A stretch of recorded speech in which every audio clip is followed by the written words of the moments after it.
Hey, it's Aaron from GameEnthus.com, and today I'm checking out Mini Steel from Gremore? I should have researched this. I'm going to stick with what I first said, from Gremore Games. It is described as a quick fix strategy card game where players battle each other until only one remains. Big strategy in a mini box. It is a small box. As you can see, I'm not hiding anything. The stuff, this is the size of it. This is it. This is what you have. It's what you're working with. All right, enough talk. Let's open the box up. So inside the box, you are going to have a plethora of things. Such a satisfying sound. Okay, so it's mini. So they have gone all in on a small, portable game that packs a punch. And I can keep the box out the whole time because it's so small. So you'll never forget what game I'm playing because the box is right there and it says Mini Steel. And how could you forget? I could center it.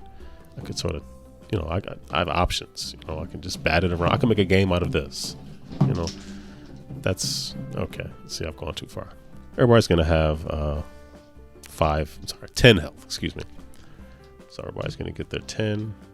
Mini Steel is estimated to take about 15 to 20 minutes to play and is for 2 to 4 players. And it comes with all the components you see here. So you have a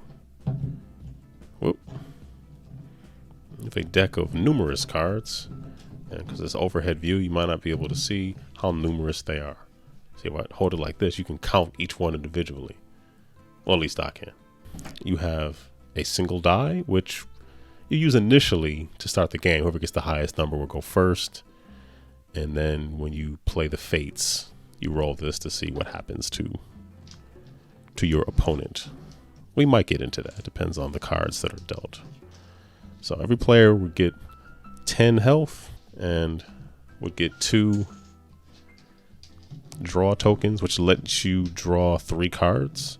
So these purple ones are poison tokens, which you're not going to want them because if you have them, that means you've been poisoned. And who wants to be poisoned, right? Yeah.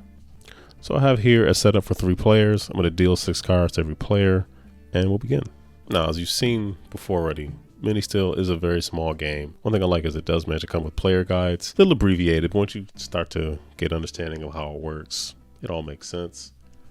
So everybody can get a player guide, and then the player guides can help with. I'll pop up some of the iconography on the screen now. You can take a look at it. So you can kind of get a feel for what a lot of the cards will enable you to do. Okay, I'm just going to keep these out here just for my own reference. So I make fewer mistakes than I normally do. And for the sake of argument, we'll just say we'll go from the leftmost player to the right in terms of turn order.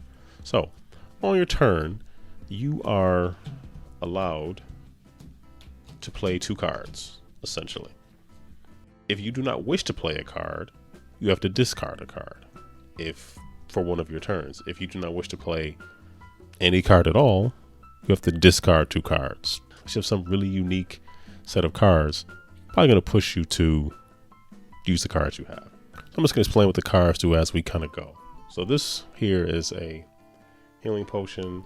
This allows me to play it and make an opponent skip their turn. This one allows me to roll the die, draw as many cards as the number on the die, keep 1, and then discard the rest. This one enables me to heal 1 poison token. If you are poisoned, you keep the token out in front of you, and this card here enables you to remove that token. Because at the start of every turn, you have a poison token in front of you, you lose a health. And nobody wants that. This enables me to carry an additional card. So normally in your turn, you would draw back up to 6. This enables me to draw up to 7. Equipment like this stays out in front of you, and it's active until it's destroyed by somebody else. I'm going to play this card here, which for my subsequent turn would enable me to draw up to 7. I haven't taken any damage yet, so I'm going to play this one. And I'm going to play this one here, which essentially would skip the second player's turn. So that will be the first player's turn. They play 2 cards. That's it for them. Second player. Let's see what they have here. So I have a poison card here. a die magnify card, meaning I would play it, I would roll it, choose that number of cards from the deck, keep one, discard the rest. This will let me draw up to 7. This will let me get an additional attack point if I use it in conjunction, if I have it out in front of me and I use a weapon to attack. I don't have any weapons just yet. This is a shield, protects me from 1 damage. And it's also, a lot of these cards are reactionary. So if I were to be attacked by one of the other players, I could play the shield as many, actually the rules say as many as you want, as you have or want to play in order to defend myself. So that's important to know. And this one is sort of a dual card. It's a bladed attack card. This one will let me roll the die and either defend for that much or I attack for that much. I'm going to boost up my attacks. Then I think I'm going to use this one. I'm going to roll the die and I'm going to attack player 1. So I'll play that one. So I'll pick up the die and I'm going to attack for 2. Now, if player 1 has shields, which they do not, they could protect themselves so they don't have anything. So they're going to lose 2 health. And now they are down to 8. So those are the 2 cards that I played. I don't have to discard anything. And player 2's turn is over. So cards also show you whether or not they are blockable. So like this one here, it's probably hard to see, little icon in the lower right corner means that this is unblockable. So if someone plays this, there's really nothing you can do about it. I'm going to put a poison token on player 2. So at the beginning of their turn, they would lose a health. So that's 1. And I'm going to play 1 over here on player 1. So they're also going to get poisoned. So now I'm back over to player 1. Now they have 4 cards. They're going to draw up to 6 normally, but because of this, they get to draw up to 7. I believe that's how that works. I hope I'm right. So let's see what we have. We got, okay, so, also we lose 1 health. Had the poison out at the beginning of my turn. So these are all my cards. I have a shield, an axe. I want to play this to get rid of the poison token. So I'm no longer poisoned. Some pretty decent cards here. So I can attack or I can heal. Now, player 1 only has 7 health right now. So this card here allows me to heal 2 damage and get an additional card. Pretty cool. So I'll play that and then take 2 health and an additional card. Look what they got. So another shield. So if I am attacked, at least I have some shields with which to defend myself. Player 2 is going to draw to 6. Okay, so player 2 is a shield, can poison someone else, roll to get more cards, pick up more cards, roll to get more cards again, or use the hook or hook shot to steal a card or a shield. This lets me take a card at random from any player, and this one lets me steal a shield. What am I going to do here? I think I'm going to poison player 3 because they poisoned me. Good.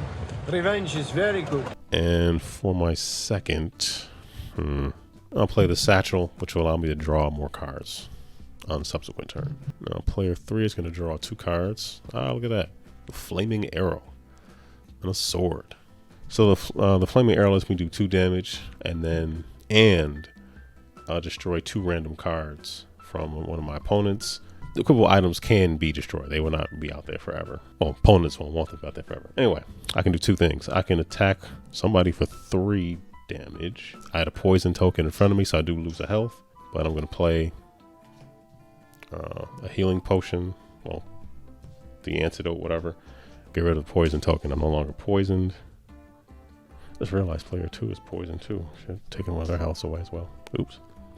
And for my second, I will play the sword on player 1 since they have less health anyway. Player 1 is going to use 2 shields to absorb 2 of the blows and only loses one health. And that is the end of player 3's turn. So you can kind of see how the game flows. You're trying to get good cards to attack your opponents and make sure you have something to heal and take away poison and things like that. One of the things I did not show, unfortunately, because the cards just didn't come up, but I'll show it now. One of the important parts of the game is comboing. So because you can play more than one card on your turn, you can't just combo it in one move, essentially. So if you play 2 daggers, essentially instead of doing 2 damage total, you do 3. You play a dagger and a poison, you do 2 damage, and your opponent would pick up a poison token in addition, which can damage them on subsequent turns. If you have multiple poison tokens already, you can play 2 remedy cards and cure all of your poison, regardless of how much you have. If a player has 5 poison tokens at the beginning of their turn, they lose. They're out. They're out of the game. And another weapon combo. There's a bunch of combos here. You can see them. Another weapon combo is the scythe and the poison. So for the scythe card, normally you would attack one person with a scythe card, just playing it by itself, and you do 1 damage. It's unblockable as well, and still a random card for them. If you combine a scythe with poison, you attack all your opponents for 2 damage and steal a random card from all of them, look at them, keep 1, and then discard the rest. So, and this is one of the fake cards. Fake cards means you would just pick up the die and roll it, and then you would replicate whatever one of the actions is. So you might end up healing your opponent. You could poison them. So it basically just replicates a lot of the other abilities. So the axe is on there, the sword, the dagger, flaming arrow, all that stuff. That is how Mini Steel essentially plays. You know, the game's tagline is big strategy in a small box, and I largely think that they've accomplished that. They've made some concessions in terms of, you know, text size and things like that, because the cards are quite small, so a lot of information kind of gets squeezed into the reference cards of the same size as everything else, which makes sense. It's called Mini Steel. That's what they're going for. I like the game. It's pretty fun. It is fairly quick. Like I said, 2 to 4 players, and it packs a lot. Like this is a lot. This is a lot to fit in a small box. So they clearly went through a lot of iterations to get all this in here. You know, with the health, the draw tokens, and then the die. So that's how Mini Steel plays. I didn't play it to completion, but I think you get a good sense of how the game flows. It's one of these games where it can go really quickly. Somebody just gets a really good hand and draws really good cards and just wipes everybody else out. Or kind of, you can get some good back and forth, and you can heal. There are a good number of potion cards in there and remedies to cure poison and things like that. So that's Mini Steel. It's currently on Kickstarter. I think if you like small games that pack a pretty big punch, something you should definitely support. I mean, come on, look at the cards. Look how cute they are. Come on. You love it. You love it. Come on. You know you do. Anyway, that's it for me. Take care. Wear a mask. Be blessed.